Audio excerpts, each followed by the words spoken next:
Oops, where do we go on camera here? I don't know. This is a glitch that's never happened before.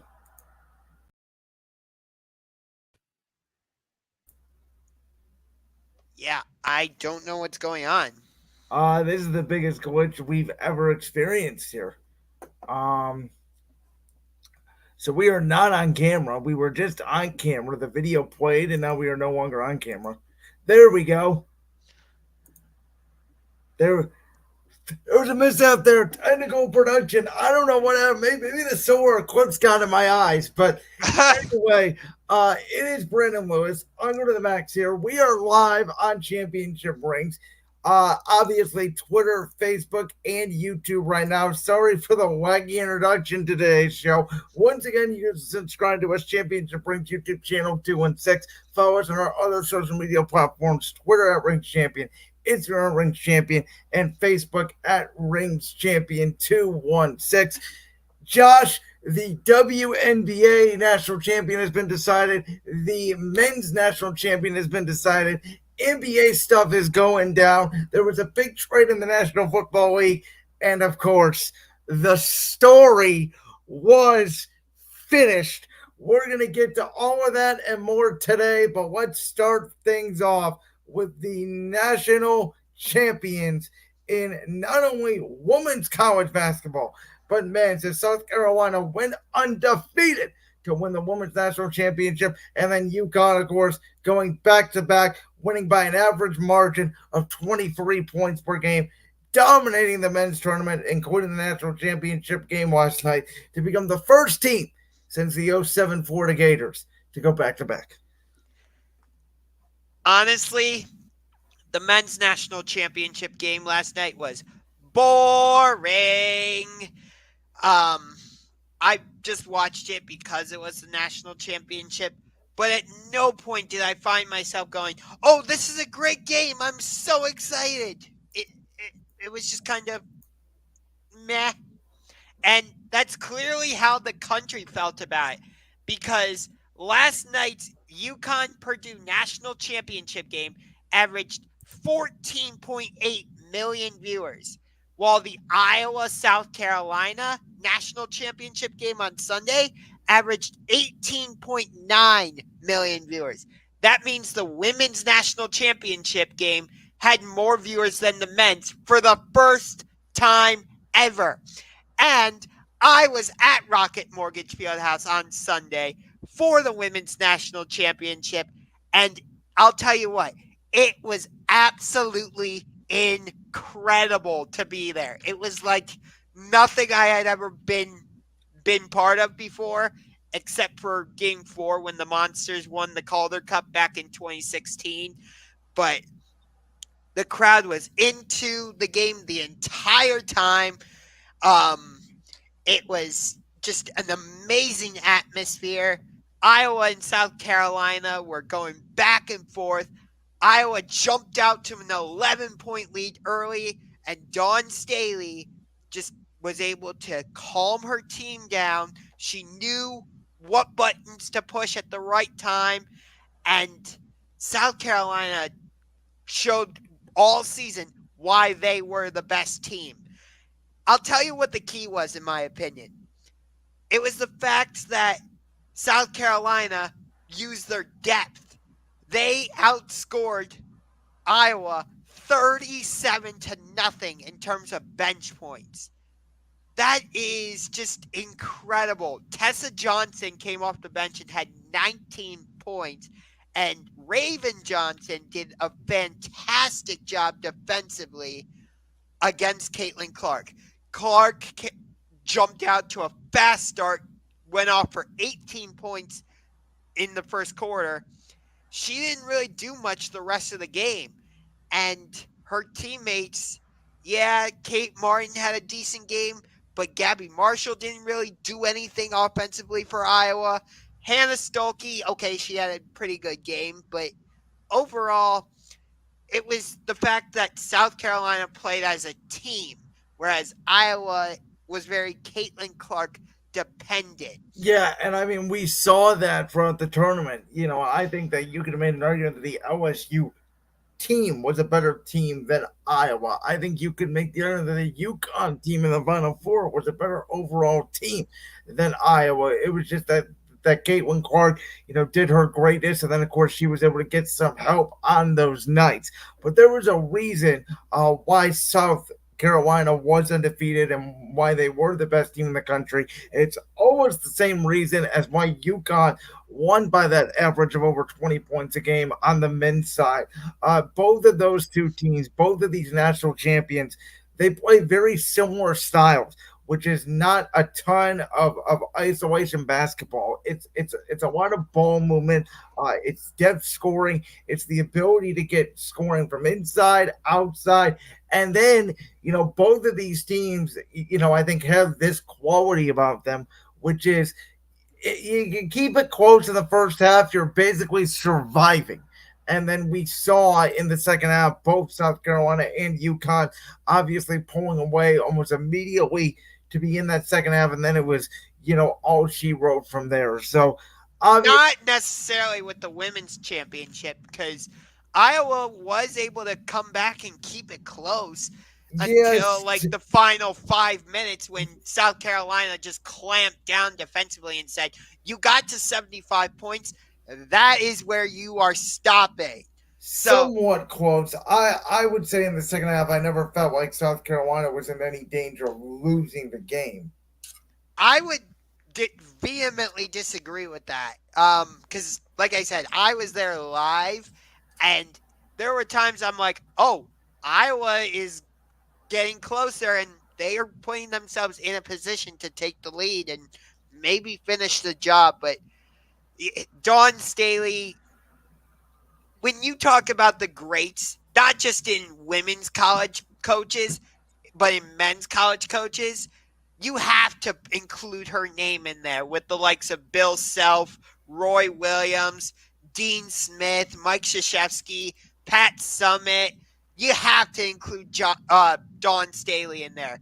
I mean, 3 national championships in a span of 5 years, or no, 7 years, I think it is. South Carolina has created a dynasty going undefeated. And basically, South Carolina had a whole new team from last year. And they went and did this. I mean, it was incredible to be there, dude. This is why I wish the men's Final Four would come to Cleveland. Because I don't know if you were able to really hear it on TV, but the atmosphere, like I said earlier, was absolutely amazing. Was it enhanced because Caitlin Clark plays for Iowa? Sure, you can say that. But I guarantee you, when the men's uh, March Madness tournament comes to Cleveland next year for the first and second round games, I don't know if it'll be that same level of energy because it's not the national championship or Final Four, but there will be energy in the building at Rocket Mortgage Fieldhouse. so I'll say this about the men's side. In a way, I think you're right. In a way, I think you're wrong because I think that Caitlin Clark and a lot of these women in the women's tournament, they are they were the stars of the entire women's and men's tournament. I think because of the Caitlin Clark effect and because of the fact that she is the superstar. We talk about this a lot in the NBA terms of, there's all these great players, right? you know, Kevin Durant, Luka Doncic, Giannis, etc. But for 10, 15 years, we all knew it was LeBron's league. I said it, earlier today on Brandon's World. As great as Tim Duncan was in the early 2000s, and as great as Kobe Bryant was in the Shaquille O'Neal dynasty, the ratings during that time went down because there was no Michael Jordan. As great as those players were, Michael Jordan was that guy. To me, Caitlin Clark is that girl for women's college basketball. And I think on the men's side, because we don't have any of those stars, and this draft in particular is supposed to be the worst NBA draft in history. And that's no exaggeration. This draft is supposed to have even less stars than that Anthony Bennett draft over a decade ago. That I think that the first and second round of the men's tournament is the most exciting. It's more exciting than the Final Four. It's more exciting than the Sweet 16. It's even more exciting than the national championship. Why? Because I think that the men's tournament now is going to revolve around teams like Oakland and teams like NC State, who obviously did make a good run to the Final Four. But those upset teams that are your lower seeds, not that people didn't love them and root for them before, but now without any stars to root for, I mean, I think the last time people tuned into the NCAA tournament just to see one person was Zion 5 years ago at Duke. Yeah, I would agree with you. Um, I could go back even further and say Anthony Davis at Kentucky, which Yeah, but I don't remember him as big as Zion. So that was a long time ago. That was when I wasn't paying as much attention to the sports and landscape. I was still so young. You know, I was maybe 10, 11 years old at the time. I don't remember the hype for AD. I've heard that this week. I just don't remember it for some reason. I feel like there was also hype when John Wall played for Kentucky. Maybe, A little bit, yeah. And obviously, Kentucky's had such a good program, and now we know John Calipari is moving on to Arkansas. Um, which Go ahead, you real know, quick. which going back to UConn with the Kentucky job open, people are thinking that Dan Hurley, the head coach of UConn currently, might leave and head to Lexington to be the head coach for the Kentucky Wildcats. I would not do that. By the way, I think UConn should be the favorite to win next year as well. They are. Um, they have a couple kids leaving, but not everybody. Their bench depth is going to grow into their starters next year. I think they have a good chance to repeat. But we're going to move on, Josh. We're going to talk about the impact that Caitlin Clark will have in the WNBA. Now, I had just alluded to this about 2 minutes ago in the previous segment. I think that I would be concerned if I am women's college basketball moving forward because while I think the WNBA, and I know this is the topic that we're on, I think WNBA viewership will increase. The Indiana Fever, I believe, had already booked like a 20,000 seat arena for one of Caitlin Clark's debut games. No, that's not quite right. I know what you're talking about. It's the Las Vegas Aces, the reigning Okay, defending WNBA champions. They are planning for the game against the Indiana Fever I to got move you. to move that game Okay, to the T-Mobile Arena where the Vegas Golden Knights play, and that's okay. also where major UFC events happen and Yeah, stuff. it's where some WWE events happen as well. So I am aware of the arena. But again, it just goes to show you the impact that Caitlin Clark has had. I think she will have it on the WNBA, and I think it's really hard to find that main person star. And I think until women's college basketball gets it, now there's some people coming in, from my understanding, who could be, maybe not as good as Caitlin Clark or potentially better. We don't know. Um, but I think that Caitlin Clark had impacted women's sports in a way where they will get more light on them. I think, especially the WNBA. But if you don't have stars, we're seeing this in the men's game, right? I just talked about it. Ratings went up during that Zion Williamson tournament. And ever since, they've fallen off a cliff. They've gotten worse and worse every year. Women's college basketball, I think, has a better chance because of the fact there's not all these one and dones like the men's game. But I would like to see for Caitlin Clark. I know she's going to impact WNBA ratings. My question is, the NBA has always been resilient to partner with college basketball to grow the brand, to grow the brand. Excuse me. We saw the NBA partner with the WNBA this year at the All Star Game. It sounds like that's going to continue. But how much of that collaboration will they do? Will it be almost a partnership to grow both games at the same time? Because the NBA is arguably not as popular as it was a few years ago either. So let me just say this.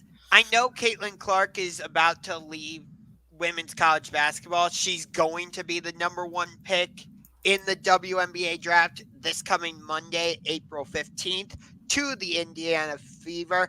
That's basically like a you can write that in already. But women's college basketball, I don't think is going to fall off. Well, it's going to fall off. I don't think it's going by a significant margin, but I will bet you right here, right now, unless there is another superstar waiting in the wings somewhere that I don't know about. Go out to USC. Her name's Juju Watkins. Okay, You've got well, Hannah Hidalgo at Notre Dame, Paige Beckers at UConn. Women's college basketball is in good hands, my yeah, but man. are they Caitlin Clark? That's what I'm trying to tell you. My analogy before the show. Caitlin Clark is the Michael Jordan of women's college basketball. Not in terms of she's the greatest college basketball ever. In terms of marketing and ability and getting people to a TV set. There's a difference between being a great player and getting people to a damn TV set. Juju Watkins at USC, I think, is capable of getting to that point. Give her a couple years to really grow into it. Um, Okay, that's what I'm saying. A few years is fine, but next year I think it will take a hit. That is what I'm saying. sure, but at the same time, it's not just Caitlin Clark that's gonna enhance the growth of the WNBA. You Well, also have she's going to be the absolute forefront of it. You need one leader. You need one person. Everybody can follow along, but there's only that one girl. There's only that one guy. I know. I get that.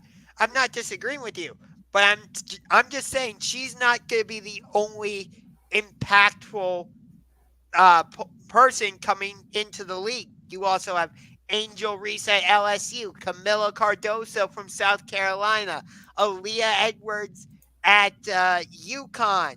You've got, and plus we already have names in the WNBA as is. You have Sabrina Ionescu with the New York Liberty, Brianna Stewart with the New York Liberty. You have Kelsey Plum with the Las Vegas Aces, Asia Wilson with the Las Vegas Aces. So you all, Candace Parker, Shania Gumake, Diana Taurasi, Brittany Griner. So this By the way, latest, by the way, some of those girls have already been in this sport for years and were never even talked about until Caitlin Clark made people starting watching women's basketball as a whole, and that's the truth. which is sad because women's basketball is fantastic. I've been watching it for years, and I love it. I'd love it if Cleveland got a WNBA team because right now, if I wanted to go see a WNBA game in person, I'd have to go to Indianapolis or Chicago, Minnesota, or New York. I'll be very interested to see. All the time we talk about baseball and their marketing.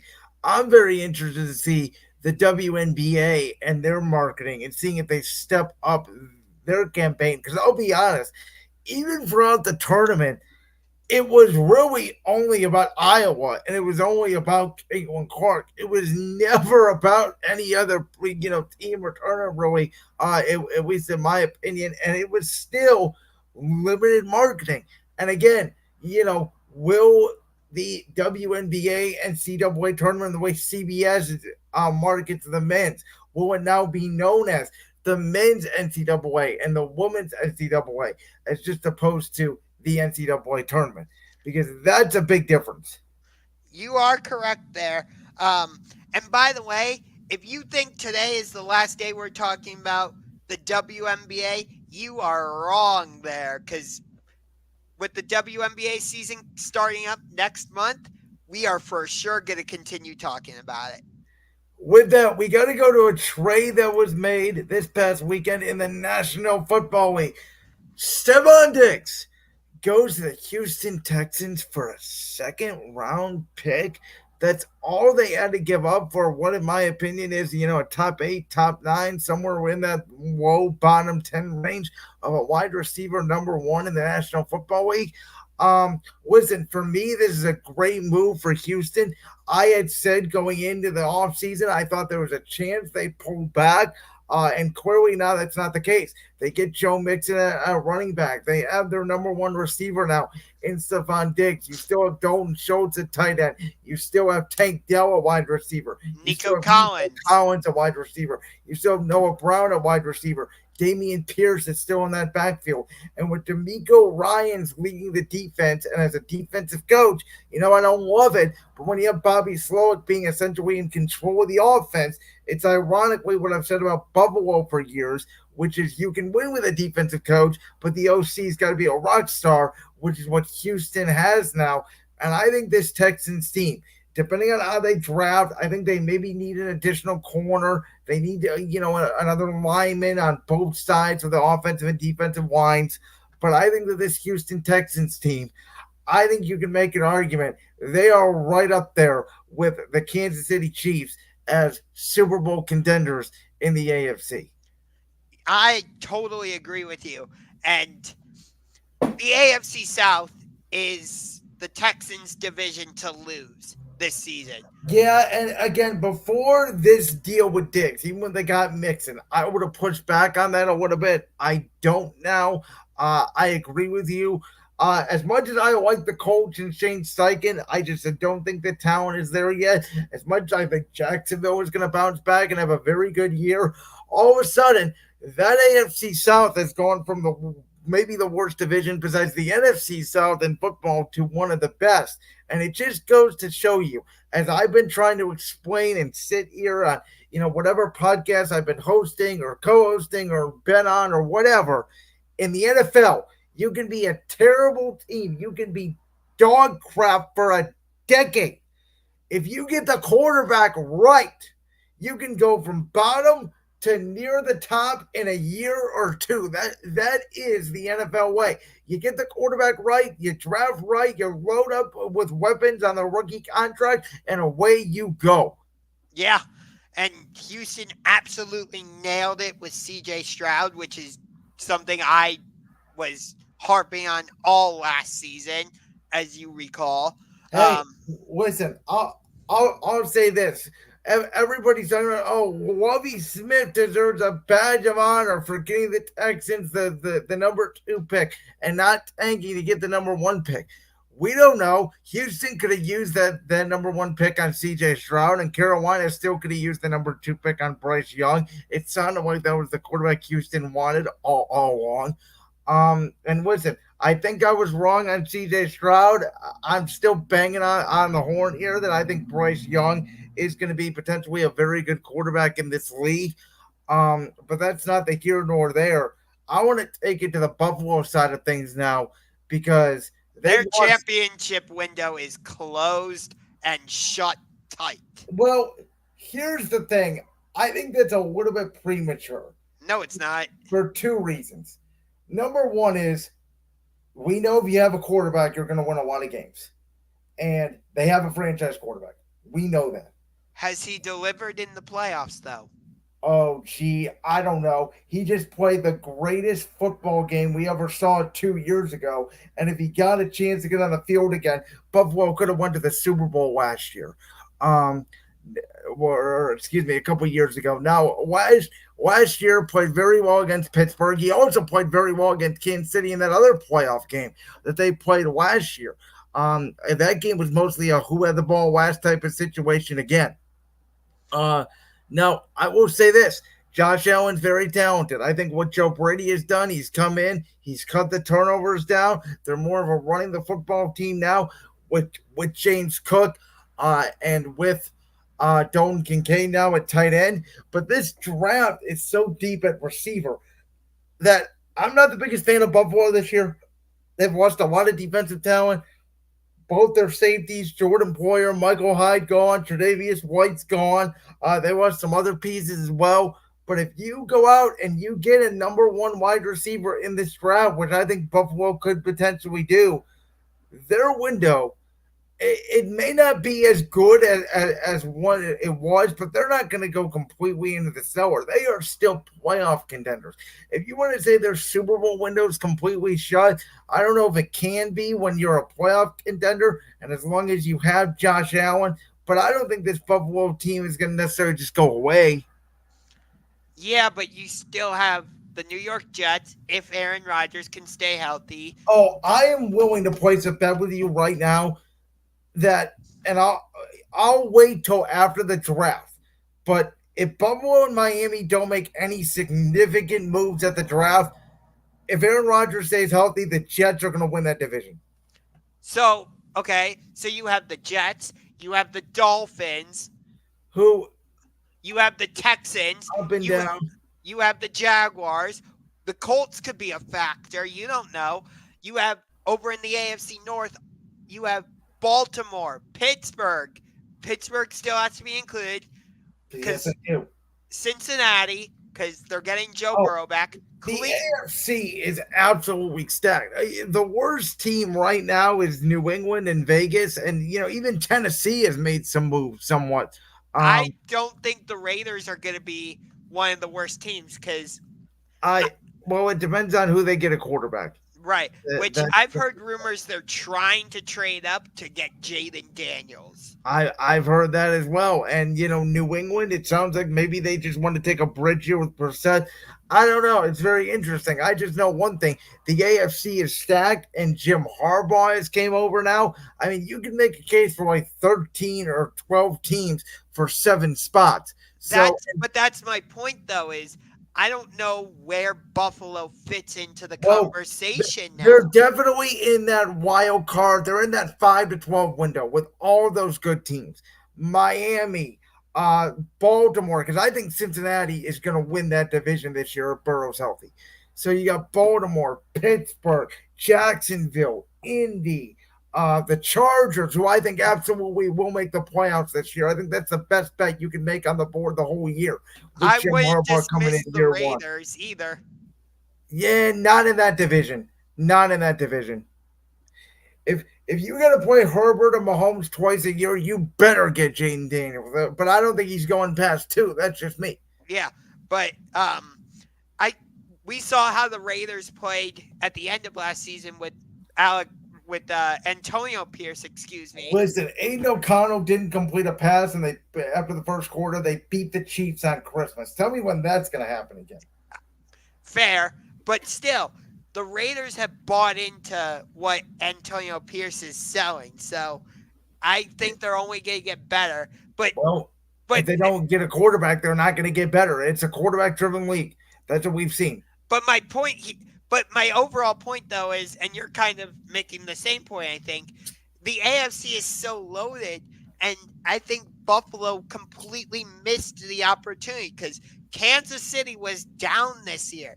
Buffalo had the game in Buffalo. They got it out of Kansas City, and they still couldn't capitalize. You mentioned the game a couple years ago, which people are still talking about to this day as arguably the greatest game ever, and the finish to that, and we saw They, the overtime. they missed their best chance, but as long as you have Josh Allen, I can't completely write you off. But the problem is, like Buffalo already lost Gabe Davis earlier that They this did. Why? I think they draft 2 receivers this draft, but if one of them hits, they'll be fine. The problem's going to become if none of them hit. but for me, the bigger story here is Houston because the thing with Stefon Diggs' contract with the Texans is he can opt out after 1 year and leave if he doesn't like the situation. So the A lot. By the way, for Houston's sake, and I'm not saying this to badmouth CJ Stroud because I hope he has a good year, but you could make the argument. I've never seen pressure on a second-year quarterback the way pressure will be on CJ Stroud. Because if he does not deliver this year, if he even has half the season he had last year, there's people out there that are just going to say he had a good rookie year and that was it. yeah, you definitely have a valid argument there, but I don't think he's. I know we usually see quarterbacks hit that sophomore slump and fall off their second year. From what I saw of CJ Stroud, I don't think he has that gene in him. I think he's only going to continue to get better. The Texans clearly believe in him, otherwise they wouldn't have made this trade. So This is the year. This is their year to go make a run of the AFC Championship game because if you don't and something goes wrong with Diggs and Stroud and in the AFC you're in, I think it's going to take Kansas City maybe another year to rebuild their receiving core, especially with who knows what the hell's going to happen with Rasheed Rice after that horrible situation. I think the Texans, much like we said about Buffalo, this is their year. Go take advantage. Yeah, because even though Kansas City has won back-to-back Super Bowl championships, I would still say the Chiefs are vulnerable right now. Well, but I would also say, as long as you have Patrick Mahomes and he went back to back Super Bowls, that you should also be the favorite to repeat. I don't disagree. And with that, we got to quickly talk about the NBA regular season wrapping up this week because not only are the Western Conference teams fighting for position to be in the play-in versus not in the play-in, Josh, but that Eastern Conference, which our hometown team will a 31-point way to the Los Angeles Clippers on Sunday, is in a battle 2 through 6.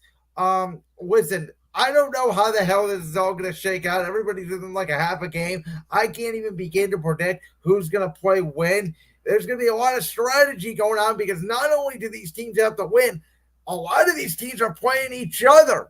Yeah, tonight we've got the Boston Celtics taking on the Milwaukee Bucks, which I don't know what's going on with the Milwaukee Bucks. They've lost to Washington, Toronto, Memphis, and New York, and now they have to come back and play the Boston Celtics tonight. Tomorrow, they have to host the Orlando Magic. Then on Thursday, the New York Knicks play the Boston Celtics in Boston. And then on Friday, the Indiana Pacers play the Cleveland Cavaliers in Cleveland. So yeah, the Eastern Conference is just going to be like cannibalistic, if you will, this week. And It's gonna be a lot of gamesmanship to see who wants to play where on both sides of the conference. Um, the and Western Conference is super interesting, though, because especially that top three, Minnesota, Oklahoma City, Denver, are all within a game of each other. And I'll tell you this, I think the team that needs the number one seed the most is the Oklahoma City Thunder. I know I'm wearing Minnesota Timberwolves, but we don't know when Karl Anthony Towns is going to be back for them. So I don't know if they need the number one seed sounds at. like it could be start of the playoffs though, from what I've heard. Okay. So you could make an argument that getting the number one seed and having that extra time off would be valuable for them. But I really believe it's the Oklahoma City Thunder. Well, let me say this: it's not a time off issue. Everybody starts at the same time. It's a home court advantage issue. Well, no, the teams that have the number one seed I think would play on the 21st rather than the 20th to give the play-in tournament team to get up to where they need to go. Well, So well, it's so 7 and 8 will be on Tuesday, 9 and 10 will be on Wednesday. Then the two winners will be Thursday, Friday. So the Thursday 7 seed will play the 2 seed Saturday, and then obviously the 8 seed will play the 1 seed on Sunday. A 1 game difference or a 1 day difference is not the end of the world. It's more about home court advantage, and I don't care who gets home court advantage because as long as Denver's healthy and now that Jamal Murray's back, no one's beating them in a 7 game series. I agree. And speaking of that, we've got a very interesting game tonight because the Warriors are playing the Lakers, and They are. those two teams And are fighting each other. well, For, Golden State, not really. Golden State's going to be in the 10. They may make it up to the 9, but no matter what, they're going to be in that 9-10 game. It is way more important for the Lakers. The Lakers could either be the 9, they could be the 10, or they could be the freaking 6. And the question is, this is the argument, and I could hear both sides of it. If you're the Lakers, do you theoretically look at the standings and do you want to try to match up? It would be very difficult to do. But if you could help yourself, do you want Denver round 1? hell Because no. no, because listen though, here is the argument, and it is somewhat of a valid argument. We just talked about Jamal Murray is coming back, but he's coming back slowly. You're not going to get a full Jamal Murray in round one. I think Denver's most feared opponent would be in round one. The other argument is if you're the Lakers, you have a bunch of old veteran players, LeBron and AD, obviously the main two guys. With their especially with AD's injury history and with LeBron's recent history of running out of gas because he has to carry everybody on his team early in the playoffs. By the time he gets to Denver, he'd be exhausted. Don't you just want to take your shot at him round one? That will be the healthiest you will be, and the most injured they will be, and the most fresh you will be the entire playoffs. No way. If I'm the Lakers, I want no part of the Denver Nuggets. In So you don't want to take your shot at them right out of the gate when they are vulnerable. You'd rather wait till they're healthy and they get some rest after sweeping somebody in the second round. Well, then you got to go play 6 or 7 games against the Clippers or whoever, like it was Golden State last year. um, if I'm the Lakers, I'd rather face Minnesota or Oklahoma City in round one because those would be like preferable matchups. Like Anthony They, they Davis would have they his way. are preferable matchups, but then after that, you'd have to go for another one, and then you got to get to Denver. You're exhausted by that point. You're not wrong. So I do see your argument, but we've seen what happens when Denver plays the Lakers. Denver finds a way late in the game to win.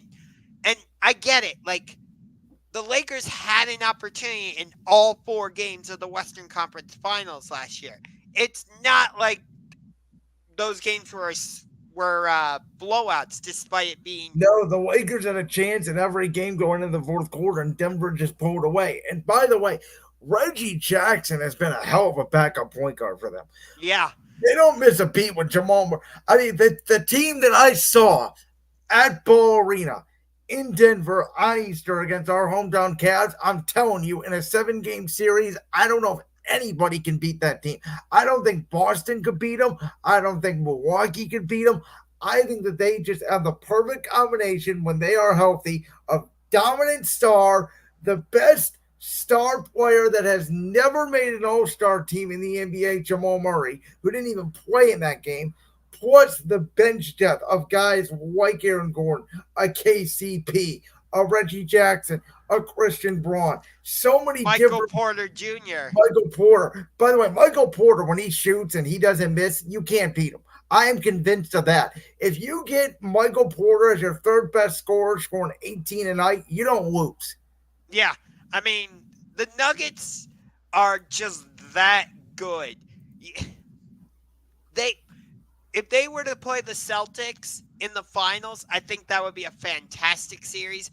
Boston would have home court advantage, but I still think Denver would win that series. Bottom line here is the true test for the Celtics start in about a week. Yeah, honestly, I heard this earlier on a video on YouTube. The, with the way the rest of the Eastern Conference is, the Celtics should just secede from the Eastern Conference because they have like a 15-game lead on second place Milwaukee right now. Like, it's a total joke. All right, so Josh, I know you might be emotional about this next segment because I know you were emotional about it last week when we talked about it. The Oakland A's, they are officially moving out of the dump known as the Oakland Coliseum. They are moving to Sacramento, California for 3 years while a new stadium is being built in Las Vegas, Nevada. Apparently, they're not even going to have a city name attached to them before they get to Vegas. Take your time here because I'm gonna let you. You're more emotional than this as I am. You know, I really don't care about Oakland moving or not, so I'm gonna give you the floor. Your reaction to the A's moving out of Oakland. I despise this. I am furious. Um, yes, the Oakland Coliseum is a complete and total dump, but they could have built a brand new stadium in Howard Terminal, and it would have been great. But instead, John Fisher just said, "Nope, screw you, Oakland. We're gonna go to Vegas." Eh.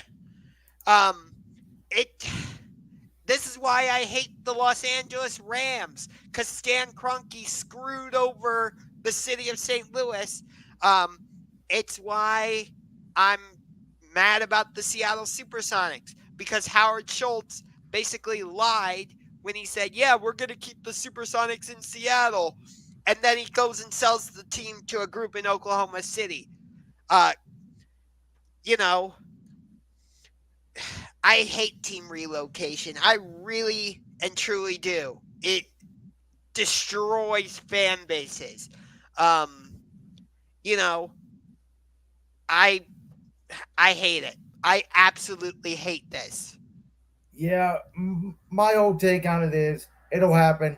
We'll all move on because that's life, and it'll happen. And I've been saying this for years, and people don't believe me, but it's true. If my favorite football team, the Philadelphia Eagles, moved out of Philly, I would still be an Eagles fan. I'd call them whatever city they'd be in. I don't care. It's more about the players than the city you're in. If the Guardians, Cavs, or Browns move out of Cleveland, I'd still root for the team. I don't know how I would feel about it if the Cavs announced they were leaving Cleveland. I Uh, to I me, to me, the players make organizations, not the other way around. I've been a diehard Cavs fan my whole life, and I've known them only as the Cleveland Cavaliers. I don't know if I could get behind them if they move to another city. I don't know if I could get myself to do that. I just don't get the emotional attachment. Once again, I think that star players run leagues, star players run franchises. You take a look at a franchise like Cincinnati and Houston the last few years, complete and utter total dumpster fires. They got a superstar. Their organization went from utter trash to one of the best, arguably, in the NFL just by that guy. Now, the owner in Oakland's obviously been cheap. I think they were preparing for this because they want to move to Las Vegas, and I love Las Vegas as a city. Oakland's been a dump of a franchise my whole life. The A's, they've never been really good. They may have had a wild card appearance here and there, but that's about it. And so we're completely on the opposite of this. I really don't give a damn. Yeah, I absolutely hate this. John Fisher, I don't like you. You need to sell the team. Keep the team in Oakland. So Sunday night at approximately 10:40 p.m. Eastern Standard Time, Samantha Irvin could not even get the words out to express the emotion that the new undisputed WWE Universal Heavyweight Champion, after an Adventures in Games like main event, Cody Rhodes, much to my dismay. And if you haven't checked it out, go on my TikTok at real_people the last few days. We've been doing podcasts in the street, talking about the American Nightmare, talking about how the sport of professional wrestling is cool again. And it was all thanks to this storyline. Cody Rhodes, the new face of WWE. The story, the story, the story. Everybody wanted to see Cody finish his story. And now he finished the story. Now, just a little background before I let Josh Ungar go. After the match on Saturday night, which of course saw Bloodline Rules was able to become about after 45 minutes between The Rock, the Tribal Chief, the American Nightmare, the Visionary. I had texted this man, Mr. Unger, that Sunday morning. I basically said, your thoughts on the match. I'm excited for tonight. Let's do this. And Josh Unger literally texted back, nah, I'm just going to sit there because it's going to be bad. And last night's main event was bad, and I'm going to hate it. So then I texted him after it went off the air, and Josh said, nah, it wasn't that bad. So, Josh, way to go out there. Your thoughts. The American Nightmare is now the new face of WWE. So let me say this. Thank you, Cody Rhodes, for ending the ridiculously long title reign of Roman Lames. Now we'll actually have a champion who appears on TV and doesn't need freaking ref spots and bloodline interference to successfully retain his The championship. fact you're so mad is the reason why he's such a great heel. I got so sick and tired of Roman Reigns. The I'm sorry, the main event on Saturday was absolute trash. It was Oh, boring. gee, I don't know. It was 45 minutes of pure greatness, but it was absolute trash. Yes, it was. It was absolute trash. In, I in hate it. what way was seeing The Rock in the haven't wrestled in 10 years in the best shape of his life go for 45 minutes, beating the hell out of Seth Rollins and Cody Rhodes, Roman Reigns and Seth Rollins going all over the building, Rock and Cody going all over the building? In what way was that trash? I just found the whole match But boring. what about it was boring? You just can't say boring without giving a reason. Why? Because The Rock won. No, it. I didn't like. Yeah, they hit each other with trash cans, and they had some nice spots on the stage and stuff. But I didn't see anything that I'm like, oh my god, that was incredible. It was all just kind of eh, for me. Which most of night one was that way, but in terms of Sunday night's main event, I thought there was going to be a little more blood and violence because it was bloodline rules. And the way they had built, excuse me, they had the way they had been building up this storyline, with The Rock completely just utterly killing Cody on Monday Night Raw a couple weeks ago in Chicago and just wrecking him beyond belief. So I thought we'd get some element of that, but we didn't. Instead, we got John Cena, we got The Undertaker, which was kind of cool, although I know everybody was expecting that glass to break. I actually think Taker's spot worked better. And there's a theory on that I read that I actually believe, and I don't know if I'll get into it on the air or not, but I actually believe this theory. So, Oh, we read that. Go on Reddit and check it out for yourself.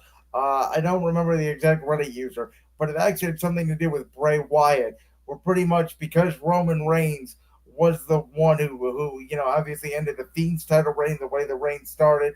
The Undertaker living through Bray Wyatt essentially, as we know, hitting that choke slam on the Rock was Bray's way of ending the title reign, which I thought was pretty cool.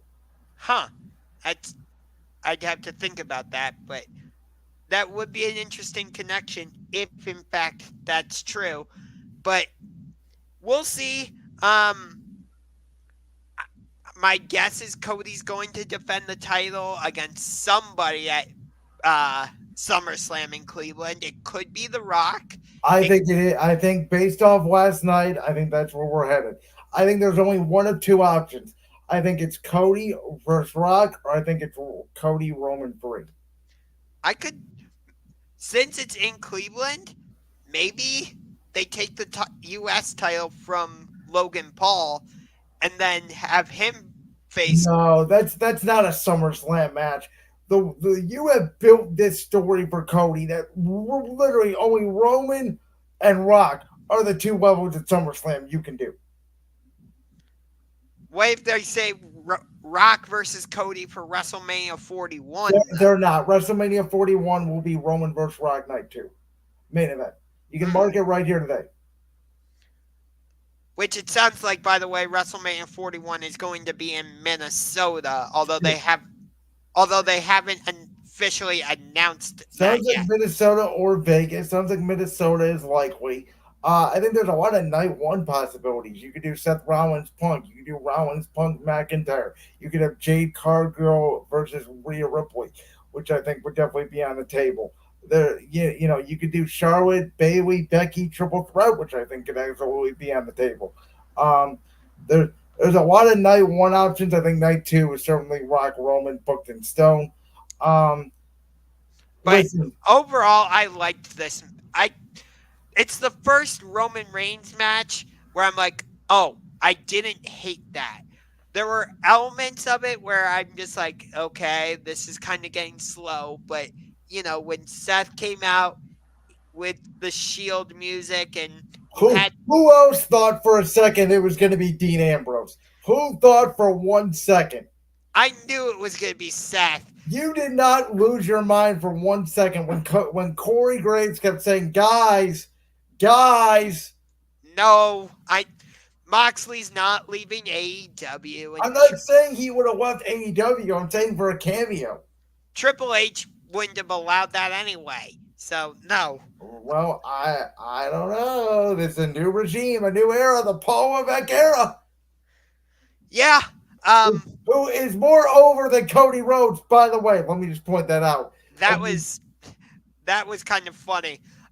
we we have our undisputed champion who everybody so loves. He's falling in the ring. I just better Cody. This is why Roman Reigns should have retained the undisputed championship. But we got to move on.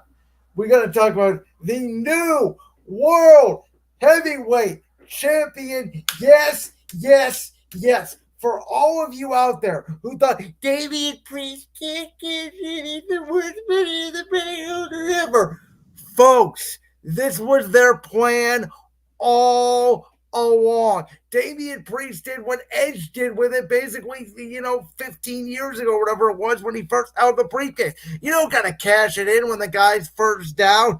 You got to pick your moment. The rules That's what say Seth Rollins did at WrestleMania 31. the rules say you have a full year to cash in this money in the bank. He didn't have to do it at SummerSlam. He didn't have to do it at Fastlane. He didn't have to do it the first Raw of the year. He had to do it at WrestleMania when CM Punk swooped that leg and it fit everybody's character perfectly. Drew McIntyre finally getting his moment to win a WrestleMania, but he couldn't stand the fact that CM Punk was at ringside. He had to rub it in Punk's face, and it cost him. And the same guy who Drew was feuding with at the start of the year, Drew McIntyre, hates that Money in the Bank briefcase because it not only cost the WWE Championship during the Thunderdome era, but it cost him again here. What magical, beautiful storytelling that will eventually lead us to CM Punk, Drew McIntyre, hopefully First Energy Stadium, Cleveland, Ohio, August 3rd, 2024. Which, let me just speak on that for a second. With the way Drew is showing his hatred towards CM Punk, I don't think that has to be a match for the World Heavyweight Championship. You can make it a non-title match. You absolutely could, but boy, would I love it because I want to see Punk win that belt in Cleveland. I have to. Okay, you know how I feel about CM Punk. This man called him CM Pinky a couple weeks ago. Yes, I have to admit something. This spot and that ruse by CM Punk made my hatred for him go down a little bit. He did was sweep his leg. I thought it was genius the way he did it. He takes off the arm brace and just sweeps his leg, and I'm like, this is brilliant by CM Punk. And I'm like, okay, I'm starting to come around a little bit. My hatred's still pretty high, but it's come down a little bit. I'm not going to get into all the AEW CM Punk backstage footage. No, we will not. I don't even know what to say about that. By the way, let me just say this. Go ahead, and then I got something to say. As an AEW fan, I get that, that it's the Young Bucks doing this because they want to bring back Jack Perry. That's the whole reason they're doing this. And they want to embarrass CM Punk and all that. But I'm just like, why are we still holding on to this story? Move on. So, two things I'll say about it, and then we'll move on to the women's stuff. Number one is, I said this would be like if WWE released the footage when CM Punk quit 10 years ago, which they would never do because they're a professional company. And number two is, maybe it's just me, but the ending where everybody's lifting Cody Rhodes up on his shoulders and Bruce Pritchard comes out and Triple H comes out. Maybe it's just me and I'm reading too much into it, but did you think that was just the tiny bit of shot at AEW for saying, look at the guy that you let get away, the guy that started that company is now the kingpin in our company with everybody basically on the roster celebrating his victory and crowning him the new man to lead WWE into this new Paul Triple H Levesque era. It could be, but I want to get back to Damian Priest. Do you think he's going to have a long title reign, or is he more of a transitional champion? By the way, I was shocked that McIntyre even used the verbiage last night on Raw. That was something. Um, but I don't think I think he will have a decent title reign. I don't know if it lasts to SummerSlam. I think him and Jay will face off at Backlash, where Jimmy will probably screw him out of the championship. Maybe we get a Priest McIntyre Punk triple threat somewhere along the lines. Where maybe it's Money in the Bank or somewhere like that. I think he will have a decent 3 to 4 month title reign, though. I don't think it's going to be quick.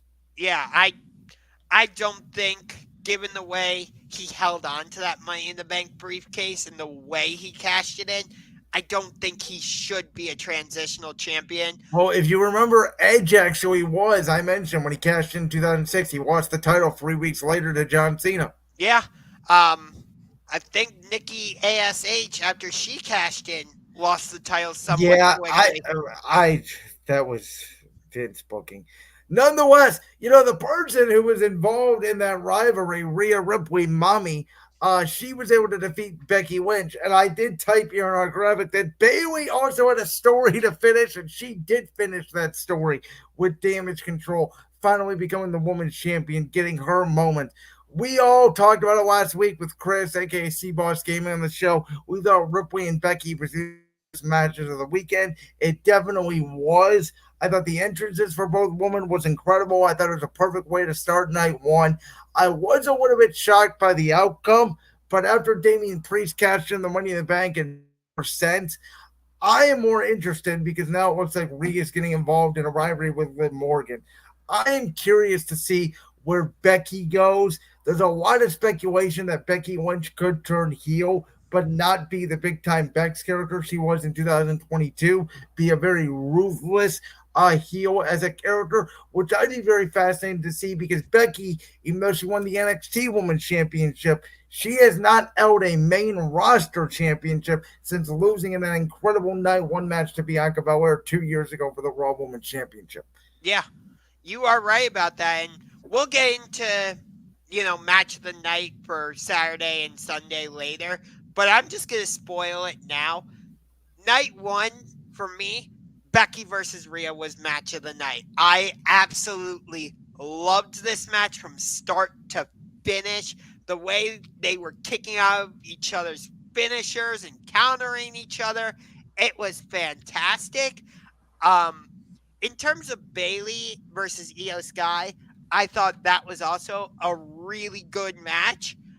I am surprised though that it was just a straight up one-on-one match. I thought for sure Asuka, uh, Kairi Sane, and Dakota Kai would come out and cause some sort of interference and try and help Io Sky. I was What I hope this leads to is the eventual dissolve of Damage Control, and maybe we do get the eventual triple threat that I wanted at this show, which is Bailey, Io, Dakota, the three original members of Damage Control. I never thought Io and Bailey was going to be a fantastic match. For the record, I thought Io was one of the. You guys all thought Roman was a terrible champion. I thought Io Sky was one of the worst women champions ever. She has no charisma. She can barely speak. She barely had any championship reigns. It was a very boring and forgetful reign. That really the only reason why we knew she was champion was because of Bailey. And so I'm glad that Bailey now takes his momentum. I'd like to see a rivalry with Tiffany Stratton, who that would be I fantastic. think Tiffy Time is going to be champion here real soon, aka a candidate to win Miss Money in the Bank later this year. Um, you Don't know, forget about somebody who debuted on the Raw after Mania last night, the new NXT Women's Champion, Roxanne I was Perez. not that impressed by Roxanne Perez. I'll just say that now. Um, there's not a lot of heels right now in the women's division on SmackDown. That's why I think we got the draft coming up. Um, but I'm excited to see what Bailey can do as a babyface with a championship because she hasn't had a babyface title run since she was the Raw Women's Champion. Or no, I'm sorry, she was the SmackDown Women's Champion for a little bit. I almost forgot she won Money in the Bank and cashed in that same night on Charlotte. Um, so Yes, that's right. so But she was the SmackDown Women's Champion for a little bit, but in terms of a legitimate championship run, she hasn't really had it for about 7, 8 years. I hope that with Bailey as champion, she does not go back to the I'm a hugger character with those inflatable waving things. I thought for a second there was going to be a callback, at least in her entrance at Mania. I would have been okay with that. Um, but ultimately, they obviously went with a different direction. But in the end, the only thing I'm happy about is she's still champion. Yep. Um, like She I was said though, I thought Damage Control would try and interfere in some fashion in the match. I really did. But did you hear what happened with Becky and Rhea? Like Becky was wrestling that Becky match. was wrestling with strep throat. Rhea apparently had a panic attack 2 hours before the match, and then they went out and did that. I know. The like that just makes that match even more incredible for me. I, Okay, so we got to talk about over the entire weekend which match stole the show. I think it's pretty obvious. Rock and Cody obviously had their thing. I think if you could sort of disqualify that, outside of the whole bloodline stuff, which match? I guess the best way to put it, the most underrated. I mean, I can't really speak on anything that happened at Stand and Deliver because I haven't gone back and watched that yet. So I can't say Carmelo Hayes versus Trick Williams or the NXT Championship match, although I heard those two matches were very good. Um, but for me, it was the phenomenal AJ Styles versus LA Knight.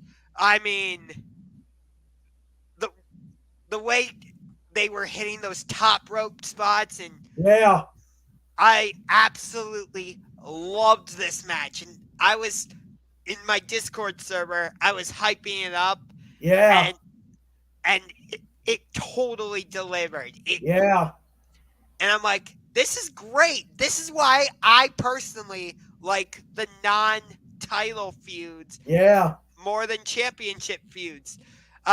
Because with the non-title feuds, you get more in it feels like the matches are more intense and they're more personal and you have more animosity. So they're going to punch each other harder. They're going to land bigger maneuvers. They're going to counter each other more. And it it was just I freaking loved it. So that's a really good match. There's a lot of other good candidates on there. Obviously, the undisputed tag team ladder match. There's never been a bad ladder match at WrestleMania, as we all talked about. They did eventually end up splitting the tag titles, like we thought. That was a good match. The United States Championship match I thought was very good. That Definitely match had me laughing for most of it that because Kevin Owens driving Randy Orton down in the golf cart, Randy Orton kicking Logan Paul, social media boy, and then Logan Paul actually ended up retaining, which we all thought was not the case, but Logan Paul is still champion. Him and Rhea Ripley, the only two to retain their championships.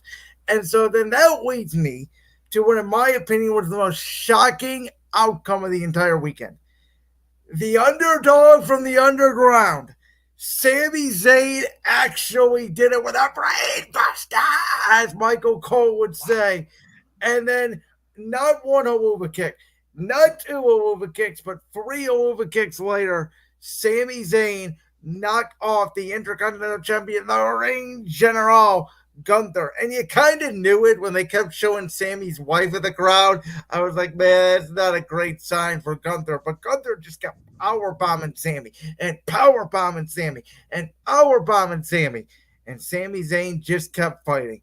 And for me, that underdog, that Rocky story, out of the whole weekend, I did not believe until that final and from the official hit three that Gunther's championship reign was actually ending.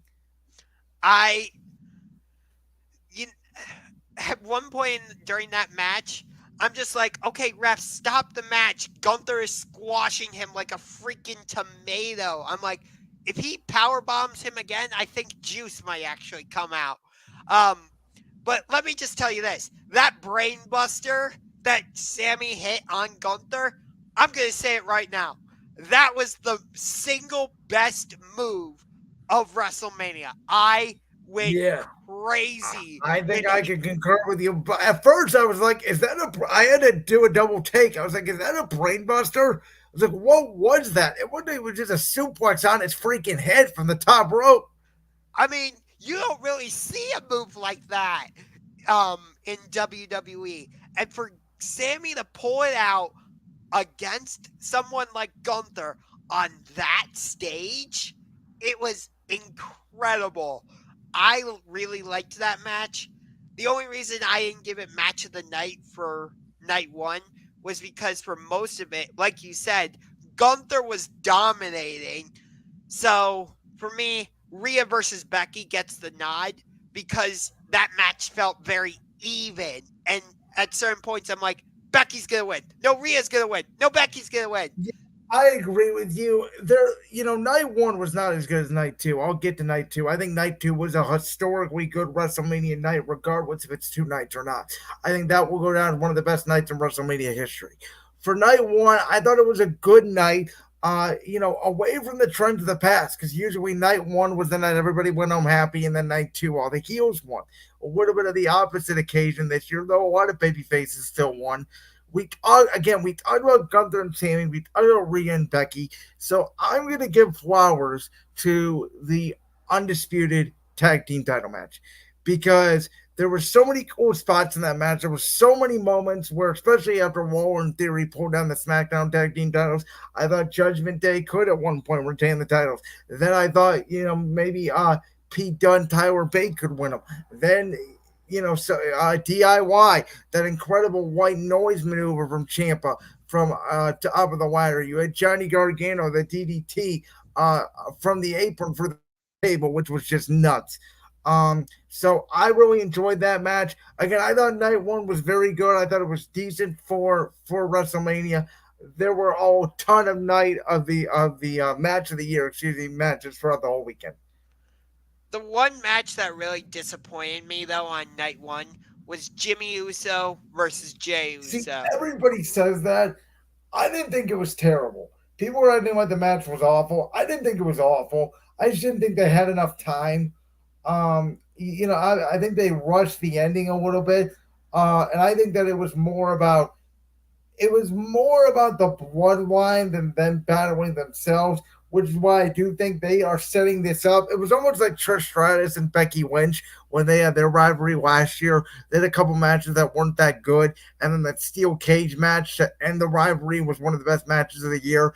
I think you could get something like that where it's a street fight, tribal combat. Rikishi comes in, sort of deal that you could do it at Backlash or Clash of the Castle or wherever you want to do it. Yeah, and by the way, I think my screen froze, so I'll have to try and Your, fix that. your screen is frozen. Yeah, I don't know what's going on with that.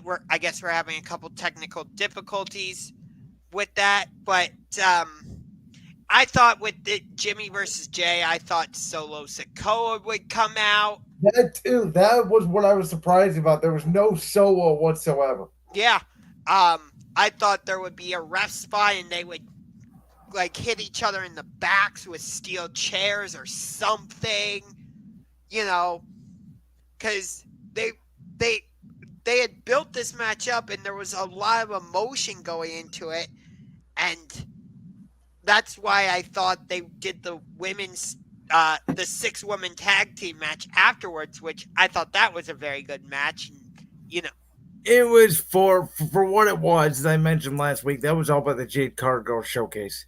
yeah. I think my computer just somehow reset. So hold on. Oh, and I don't think Josh is here anymore. We'll find out. While Josh is away, let's move on to WrestleMania Sunday. You guys have probably heard my take on Brandon's World on this. Josh is back, but we don't have a camera. Do we have audio at least? I think so. Okay, so we have audio. We don't have a camera. So we'll just roll with it. Josh, let's go. Match of the night, WrestleMania Sunday. For me, it's gonna be Roman Cody. What about you? AJ Styles versus LA Knight. I absolutely loved this match. Like I said earlier, the way they were countering each other, the top rope spots, when they went to the exposed floor and did stuff with that, I thought that was fantastic.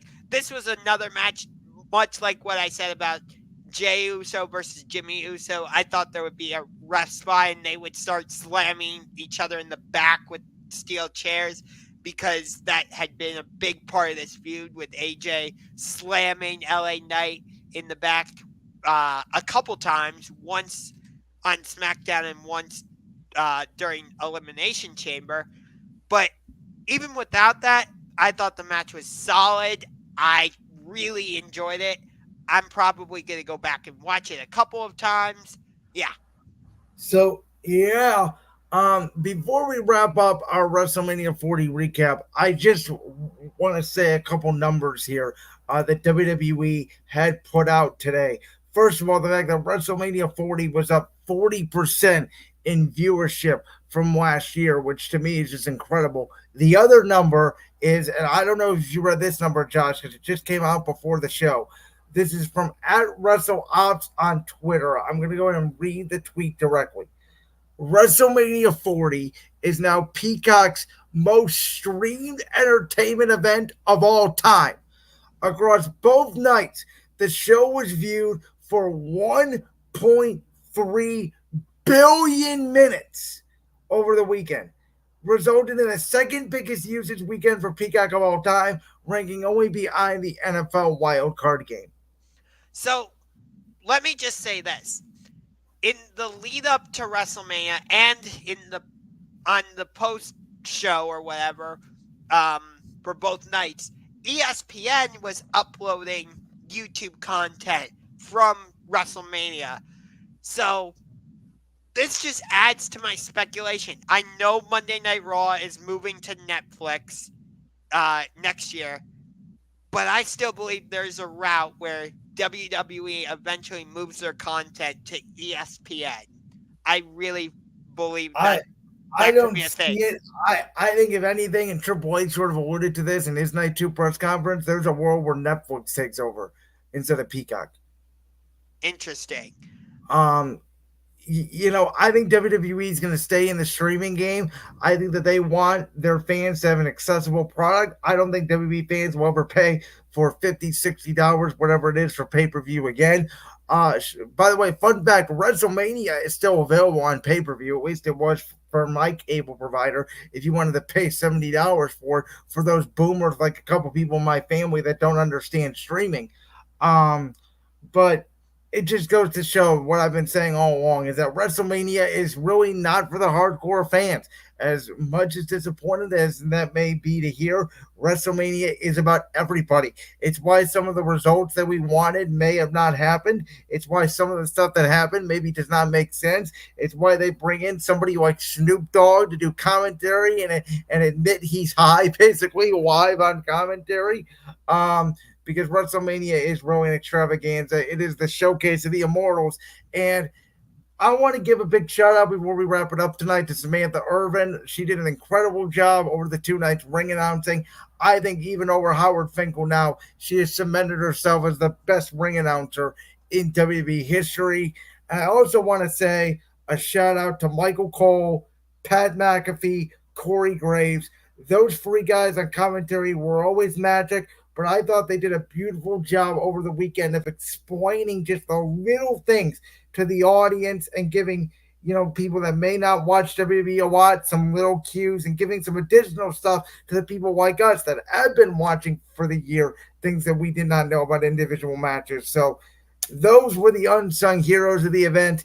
And as Michael Cole said to wrap up the broadcast Sunday night, damn it, I love professional wrestling.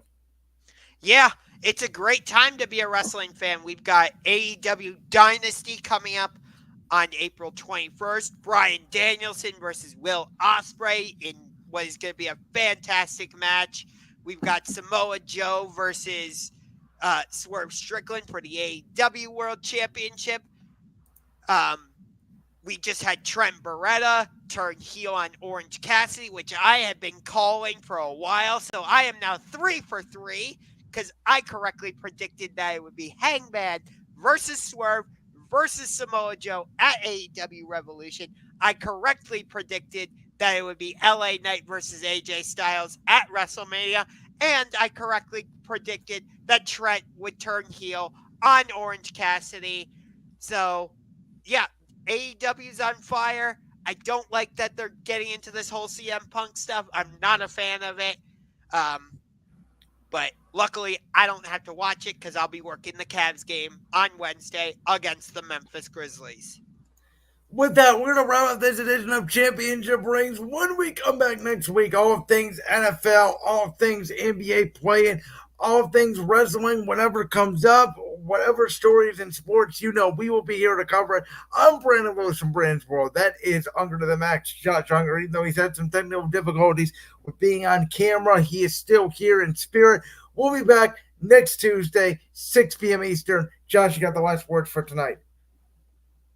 Continue to watch women's basketball. I know women's college basketball is over, but the WNBA is going to be great. We're going to see if the Las Vegas Aces can defend their title or if somebody else rises up and takes it from them.